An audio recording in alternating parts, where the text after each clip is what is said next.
Bonjour, merci d'écouter Radio Sénégal, il est 13h.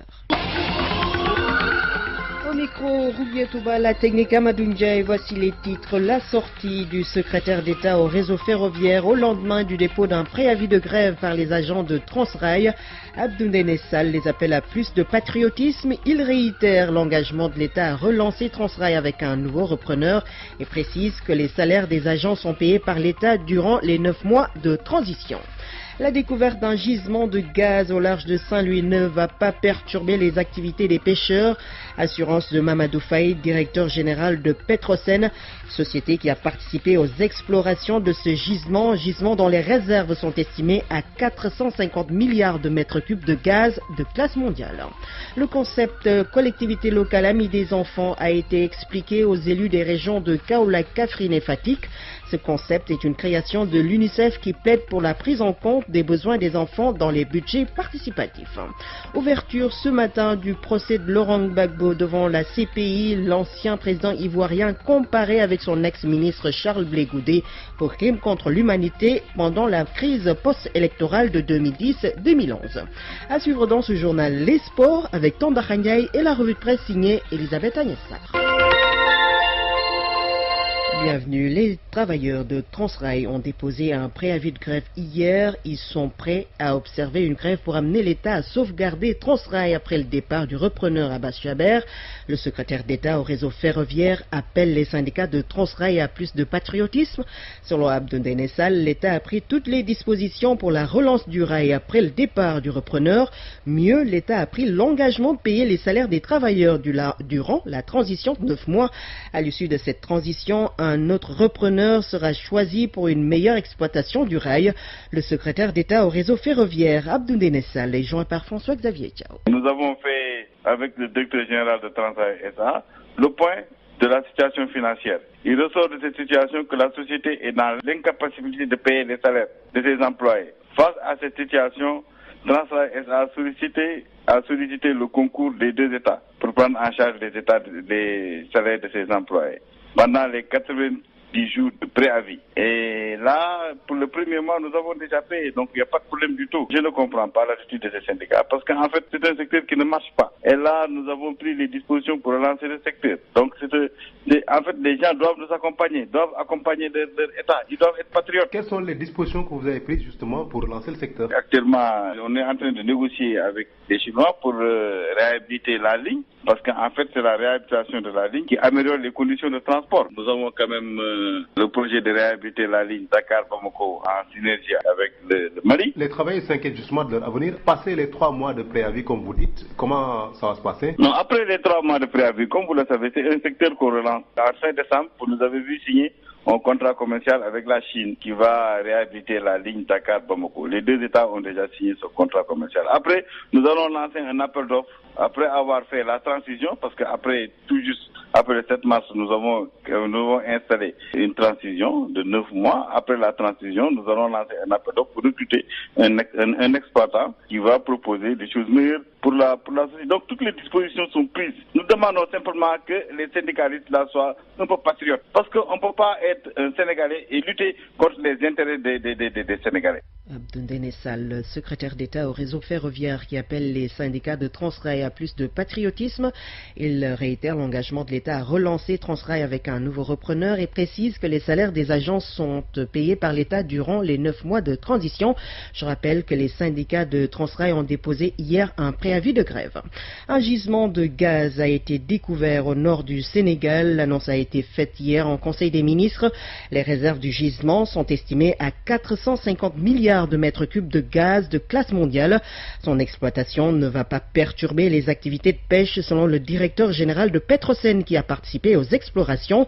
Mamadou Faye, c'est son nom. Il est joint par Mamadou Dior. Le gaz a été découvert vers la frontière avec la Mauritanie, à peu près à 120 km au large des côtes de Saint-Louis. C'est dans le cadre des contrats pétroliers que l'État signe avec les compagnies pétrolières. Le puits a rencontré 2 importants niveaux où on a du gaz. Les niveaux de l'ordre de 56 mètres et l'autre niveau niveau plus profond de 45 mètres. Les réserves, nous avons 450 milliards de mètres cubes de gaz. En termes d'exploitation journalière, c'est combien? Le gaz n'est pas facile à exploiter comme le pétrole. Donc avant d'exploiter le gaz, il faut négocier un marché et mettre des infrastructures qui sont lourdes et qui sont chères. Dans ce modèle que nous allons mettre en place, c'est des investissements limités avec des modèles de développement très rapides qui vont nous permettre d'arriver à mettre en production ce gaz-là vers 2020. Ce que nous envisageons en termes de gaz liquéfié vendu dans le marché, on sera autour de 2,5 millions de tonnes par an, voire 3 millions de tonnes de gaz naturel liquéfié par an. La demande locale, on peut aller jusqu'à 1000 mégawatts de gaz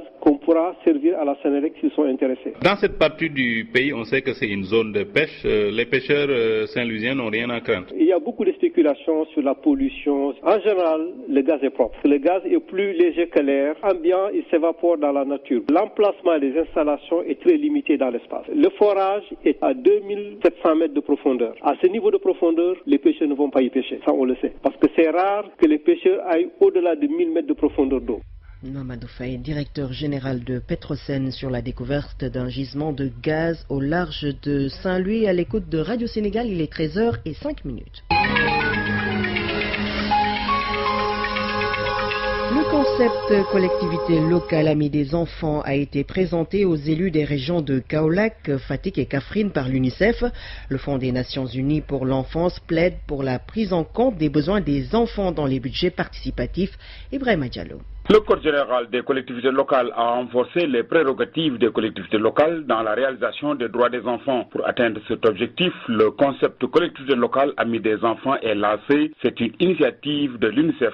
Il s'appuiera sur le budget participatif, nous dit le président du conseil départemental de Kaolack, représentant l'Union des associations des élus locaux, Baba Ndiaye. Ce concept est extrêmement important parce que c'est un partenariat qui nous permet de sensibiliser les élus, de sensibiliser les décideurs locaux, de sensibiliser les exécutifs locaux également, de par en face, dans le cadre d'une démarche participative, les préoccupations de l'enfance. Les enfants ne viendront jamais poser le problème, mais ceux qui ont en charge les enfants devraient pouvoir participer à séances d'information et de sensibilisation pour que les préoccupations essentielles de l'enfant soient prises en charge. Kaolack a abrité un atelier zonal regroupant les maires et présidents de conseil départemental des régions de Kaolack, Fatick et Kaffrine. L'objectif était d'expliquer le processus et les outils d'élaboration du budget participatif des collectivités locales amies des enfants, amener les participants à comprendre et s'approprier le concept, mais aussi à intégrer le concept dans la planification de leur développement. À Kaolack pour la RTS, Ibrahima Diallo. Le collège Pie XII de Kaolack s'engage dans la lutte contre les violences faites aux filles.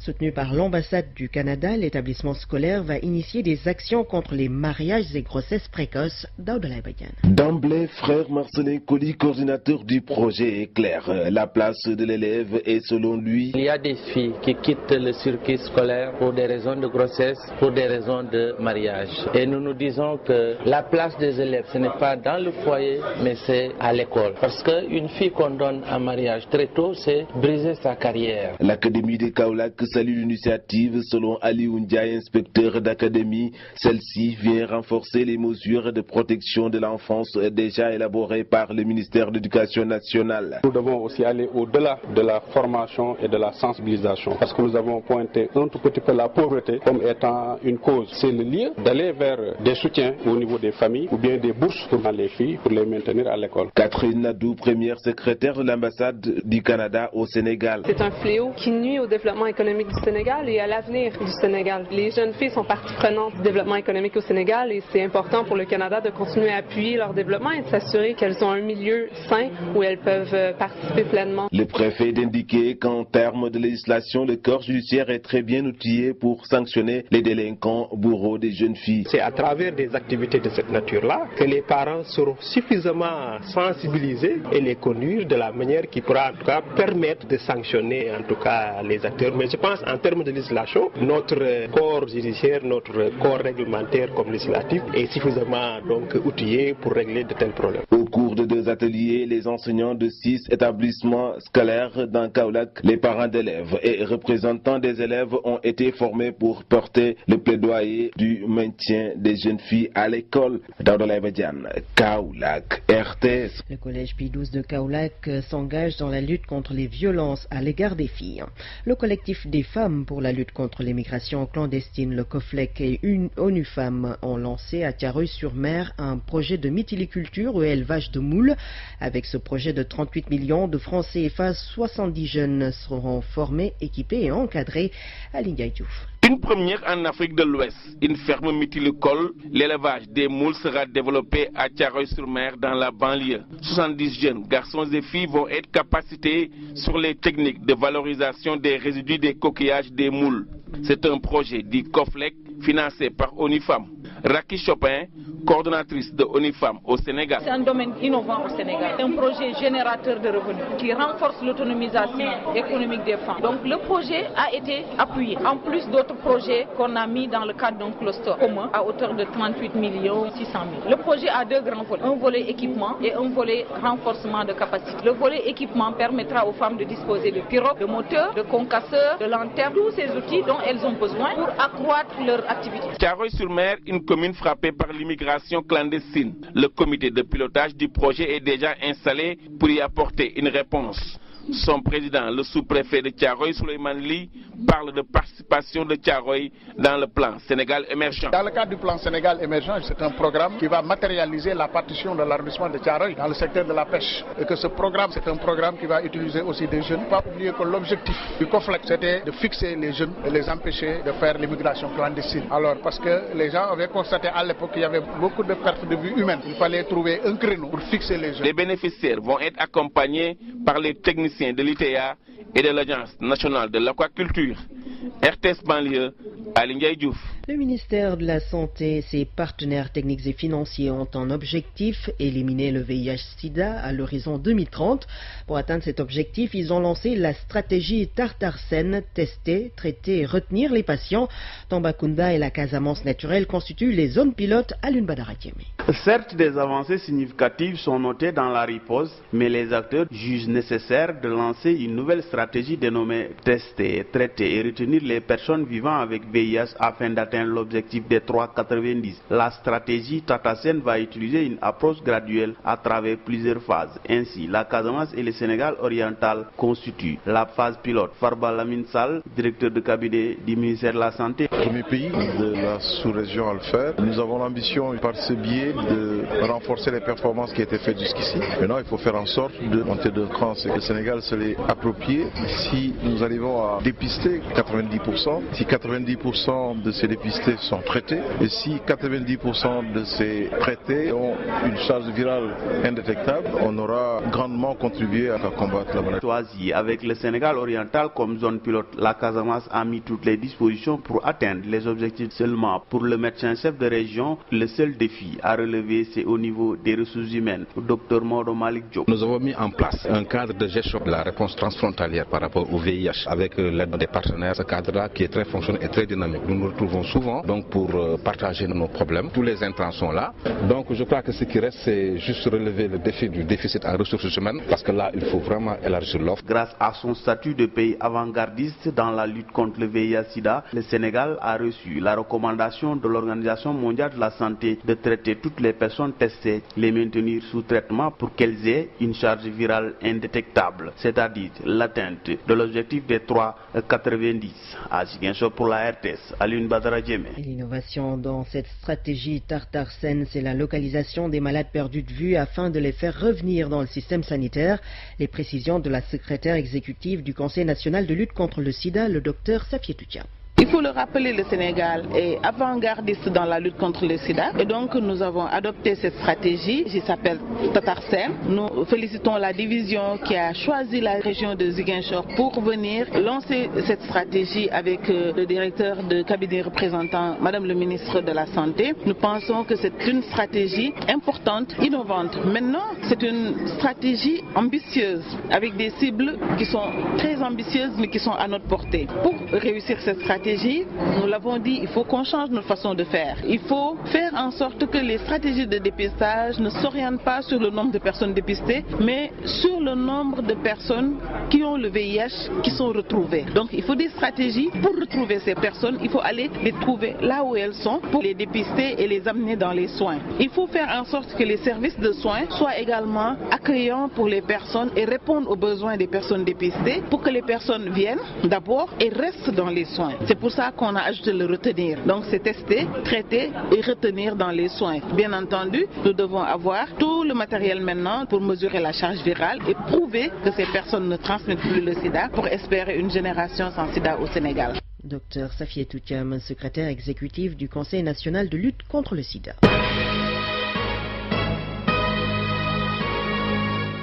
Question d'actualité.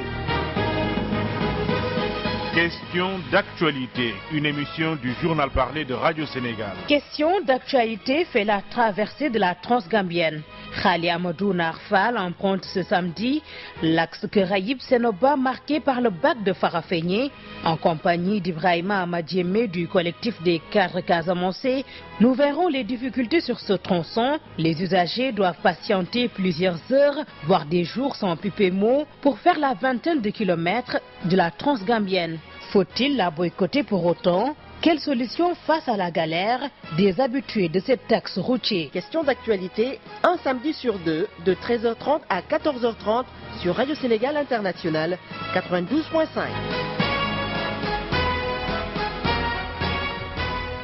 L'actualité internationale sur Radio Sénégal, 5 ans après les violences post-électorales qui ont déchiré la Côte d'Ivoire, le procès pour crime contre l'humanité de Laurent Gbagbo s'est ouvert ce matin devant la CPI.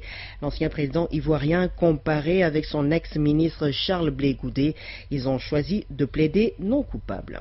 Les corps de 12 migrants, dont 8 enfants, ont été repêchés ce matin par les gardes-côtes grecs en mer Égée après le naufrage d'un canot en provenance des côtes turques. Une opération de sauvetage était en cours pour retrouver une vingtaine de personnes portées disparues. Au moins 44 civils, dont 3 enfants et 9 femmes, ont péri hier dans des frappes russes sur des zones tenues par le groupe État islamique dans le nord et l'est de la Syrie. Ce bilan est établi par l'Observatoire syrien des droits de l'homme qui souligne que les frappes russes ont également fait de nombreux blessés.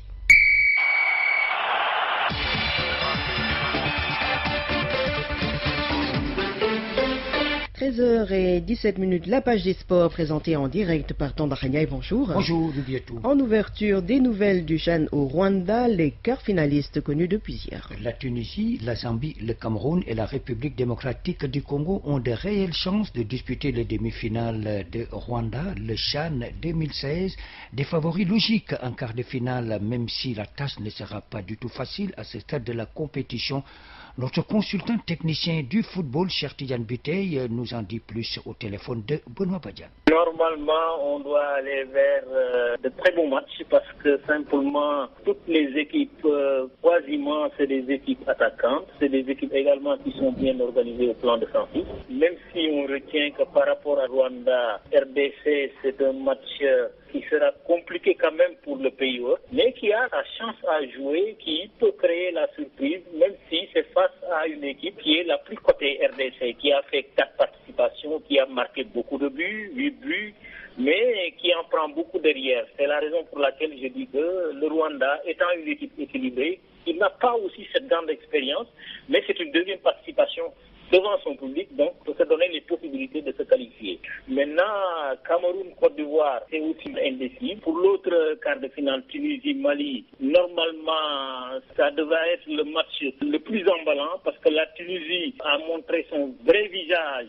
lors de son dernier match face à une équipe du Mali qui n'a pas marqué beaucoup de buts, 3 buts, mais qui n'en a pas aussi beaucoup encaissé. Ça veut dire que c'est un match qui sera extrêmement difficile. Maintenant, pour le dernier match, la Zambie contre la Guinée, je pense que la Zambie c'est la meilleure défense du tournoi. Maintenant, face à une équipe de la Guinée qui, à sa première participation, a pris confiance par rapport à l'élimination qu'elle s'est créée face au Nigeria, je pense qu'on va vers des quarts de finale explosifs. Et normalement, si on tient compte des performances, en tout cas du premier tour, ça veut dire tout simplement qu'on va vers des quarts de finale où tout est possible. Voilà les éclaircies de Cheikh Tidiane Biteye, technicien du football, à suivre ce samedi les premiers quarts de finale. À 13h, l'équipe du Rwanda, pays organisateur, reçoit la République démocratique du Congo, voilà la RDC. Et à 16h, l'équipe du Cameroun face à la Côte d'Ivoire, et que dimanche, la Tunisie qui accueille le Mali et la Zambie fera face à la Guinée-Conakry. Direction l'Europe avec les coupes nationales. Oui, on commence par l'Espagne à 19h ce soir, les quarts de finale de la Coupe du Roi. Mirandes, c'est une équipe de Détroit qui reçoit le FC Séville, et Las Palmas fera face à l'équipe de Valence. La grosse surprise chez l'Atlético Madrid, éliminé hier par Celta Vigo. Le score, c'est donc éliminé par Celta Vigo, 3-2. C'était en quart de finale. Et puis le Barça est en demi-finale, puisque l'équipe barcelonaise a battu l'Atlético Bilbao 3-1. En Italie, la Juve a battu en demi-finale de la Coupe nationale l'Inter 3-0. Un rappel, l'AC Milan a dominé Alexandra de la D3 3-0. Le Paris Saint-Germain, nous sommes en France, le club de la capitale jouera la finale de la Coupe de la Ligue. C'est contre Lille en battant en demi-finale hier l'équipe de Toulouse 2-0. Son adversaire de la finale, il s'agit de Lille, avait dominé sévèrement l'équipe de Bordeaux sur la marque de 5-1. Retour chez nous pour parler football avec la 11e journée du championnat de Ligue Orange. Oui, on commence samedi à Demba Diop avec ce croustillant match entre la Linguère en quête de redressement et l'Union sportive de Ouakam, pas très confortable dans sa position. À 18h, un choc au sommet, pour ne pas dire Giraffe Casasport, qui, en tout cas, c'est un match qui sent déjà la foudre sportivement parlant. À Fodewad, pendant ce temps, c'est à Sali, l'équipe de Djambar face à l'équipe de la Douane. Deux équipes qui ont des résultats en dents de scie, la Douane qui alterne le bon et le moins bon. Idem pour la Sénéor de Diourbel, le club du Baol, qui reçoit l'Olympique d'Angor, qui retrouve un tout petit peu ses couleurs. Le dimanche, c'est à Caroline Faye avec le GFC qui va rendre visite à Moul-Petite-Côte, avec le Ndjambour qui est leader de ce championnat, à Al-Bourindiaï qui va jouer le stade de Mbour, et l'équipe le dernier justement du classement, il s'agit bien sûr du club de Niaritali qui va recevoir l'Union sportive de Gorée. Ce sera samedi à 17h à Demba Diop. La Ligue 2 a bouclé sa 10e journée hier. Oui, effectivement, Tenguet FC, le club rufisquois qui garde toujours le fauteuil de leader, mais au programme avec la 11e journée. Samedi, c'est le Port qui ouvre les hostilités à 15h30 face à l'équipe de Génération Foot à Amadou Barry de Guédiawaye, avant de céder la place à Dakar Sacré-Cœur et AS Pikine. Les autres rencontres dimanche, toujours à Amadou Barry, 15h, Asfa face à Renaissance de Dakar, suivi de Tenguet FC, Kayor Foot. Pendant ce temps, à Kébémer, Yego rendra visite à l'équipe de Barguet, Amoro Etix qui reçoit la Lanterne Rouge d'Ara. Et le dernier match, c'est à Saint-Louis, au stade Mawadouad, où l'équipe du Ndarguet va tendre son hospitalité au Dakar Université Club. Basketball avec la 2e journée du championnat national masculin et féminin. Oui, et sachez que ça démarre samedi et va se poursuivre le dimanche du côté des féminines comme du côté des hommes. Nous avons le temps de revenir, mais sachez que pour le compte de la Coupe d'Afrique des Nations de handball, si on joue demain les demi-finales, l'Angola fera face à l'Égypte, pays organisateur, et la Tunisie rencontre l'Algérie. Un mot de judo pour terminer. Les championnats du Sénégal 2016 ont lieu ce week-end à Ziguinchor. 87 tireurs chez les hommes et 32 chez les dames vont se disputer les trophées sur les tatamis de Ziguinchor. Et c'était les sports avec Tandrania. Merci.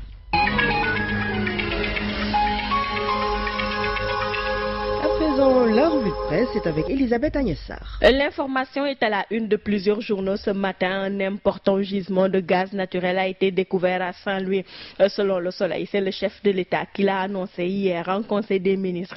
Cette deuxième découverte de Petrosen et Cosmos Énergie, le plus important gisement en Afrique de l'Ouest, avec des réserves estimées à 450 milliards de mètres cubes selon toujours l'Astre national. Et cette découverte, poursuit le quotidien, n'a été faite que sur un seul puits, à la frontière avec la Mauritanie. La Baraka sera en grande place ce matin puisque cette nouvelle opportunité, selon le journal, va participer à la mise en œuvre efficiente des politiques de développement du Sénégal. Avec la découverte de ce gisement de classe mondiale, relève la tribune, Macky Sall est assis sur de l'or, mais fait remarquer le quotidien.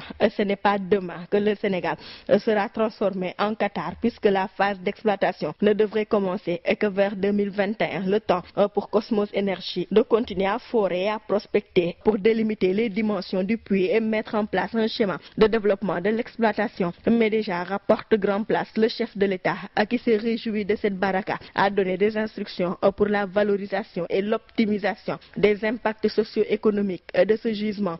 Parce que, comme le relève l'enquête ce matin, le Sénégal est avec cette découverte entré dans une nouvelle ère, puisqu'il pourra bientôt se targuer d'être un pays pétrolier et gazier, ou même d'être un émirat sahélien pour sucre salé. Ainsi poursuit le commentateur du quotidien. Les membres de l'OPEP ne pourront plus nous toiser avec morgue et condescendance, eux qui achètent l'Europe par pan entier et ne lui donnent en retour que des djihadistes. Et nous aurons conclu sucré salé, du gaz à gogo et des sous en pagaille, et poursuit sucré salé, plus d'émigration, car ce sont les Toubabs qui viendront faire du banabana ici chez nous. L'indice de perception de la corruption de Transparency International présenté hier est aussi à la une de vos journaux ce matin. Walf Quotidien révèle que le Sénégal nage toujours dans la zone rouge où sont classés les pays les plus corrompus du monde. Le Sénégal, selon l'AS, 61e au niveau mondial et 8e en Afrique, n'a pas encore atteint la moyenne requise de 50 sur 100. C'est que poursuit Réumi Quotidien, la traque des biens mal acquis lancée par le chef de l'État et qui a fait beaucoup de bruit n'a pas vaincu la corruption, et les prévisions du Forum civil ne sont guère encourageantes pour 2016 eu égard à l'affaire Lamine Diack et au mode de passation de certains marchés ici au Sénégal. C'est pourquoi, poursuit Réumi Quotidien, le Forum civil propose un plan concerté de sortie de la zone rouge. Pendant ce temps, l'AS nous apprend que Yaya Jammeh retient toujours Boy Djiné en Gambie. En effet, poursuit l'AS, la Gambie refuse toujours d'extrader Baye Modou Fall qui s'est échappé de la MAC de Diourbel en représailles au refus du Sénégal de rapatrier l'opposant Cheikh Bayo. Selon l'Obs, plusieurs éléments qui restent à confirmer pourraient expliquer ce refus. Le quotidien du groupe Futur Média avance ainsi que Boy Djiné aurait été arrêté avec un permis et d'autres papiers gambiens qui authentifiés donnent à Banjul des raisons valables de ne pas rendre ce colis encombrant au Sénégal. 13h26, c'est la fin de ce journal. Le rappel des titres, la sortie du secrétaire d'État au réseau ferroviaire au lendemain du dépôt d'un préavis de grève par les agents de Transrail. Abdou Denessal les appelle à plus de patriotisme. Il réitère l'engagement de l'État à relancer Transrail avec un nouveau repreneur et précise que les salaires des agents sont payés par l'État durant les 9 mois de transition. La découverte d'un gisement de gaz au large de Saint-Louis ne va pas perturber les activités des pêcheurs. Assurance de Mamadou Faye, directeur général de Petrosen, qui a participé aux explorations de ce gisement dont les réserves sont estimées à 450 milliards de mètres cubes de gaz de classe mondiale. Et l'ouverture ce matin du procès de Laurent Gbagbo devant la CPI. L'ancien président ivoirien comparé avec son ex-ministre Charles Blé Goudé pour crimes contre l'humanité pendant la crise post-électorale de 2010-2011. Il plaide non coupable. Merci à l'équipe de ce 13h, à la réalisation Papa Malindo et Marianne Jay, technique assurée par Amadou Ndiaye et Ouleili. Ousmane Diop est au CDM. Mesdames et messieurs, merci de votre attention.